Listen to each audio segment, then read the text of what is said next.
সবাইকে স্বাগতম জানিয়ে আজকে আমার এই রান্নাটা শুরু করছি। আমার এই রান্নাটা ভালো লাগলে সবাই সাবস্ক্রাইব করবেন, লাইক কমেন্ট শেয়ার করবেন। প্লিজ এই ভিডিওটিকেও স্কিপ করবেন না, সবাই ভিডিওটা পুরোটা দেখবেন। দেখুন আমি কিভাবে ফ্রাইড রাইসটা বানাই। এখানে আমি কড়াইটা বসিয়ে দিয়েছি, তেল গরম হয়ে গেছে।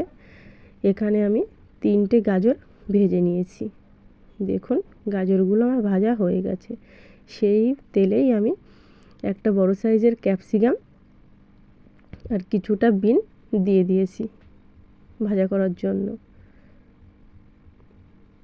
দেখুন আমার ভাজাটা কমপ্লিট হয়ে গেছে।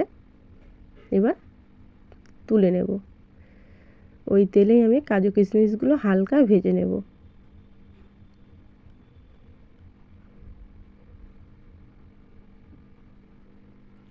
অল্প একটু নাড়াচাড়া করেই নামিয়ে ফেলবো।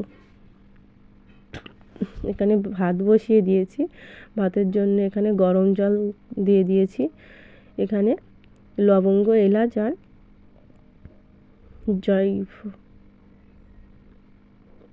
দারচিনি দিয়ে দিয়েছি।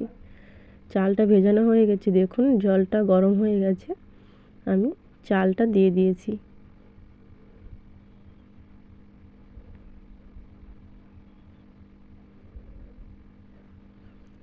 অন্য একটা পাত্রে 1 চামচ ঘি দিয়ে দিয়েছি রাইসের ফোড়নটা দেওয়ার জন্য। দেখুন একটা তেজপাতা, গোটা গরম মশলা, একটা শুকনো লঙ্কা দিয়ে দিয়েছি।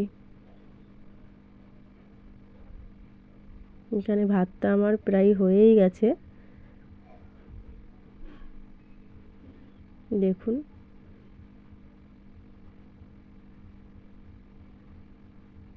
ভাতটা এবার উপর দিয়ে দিলাম। ভাতটা হয়েও গিয়েছে। দেখুন কি সুন্দর লাগছে, কি সুন্দর ঝুরঝুরে ভাত হয়েছে। রাইসটা দেখতেও কত ভালো লাগছে। দিয়ে দিলাম পরিমাণ মতো লবণ আর পরিমাণ মতো চিনি।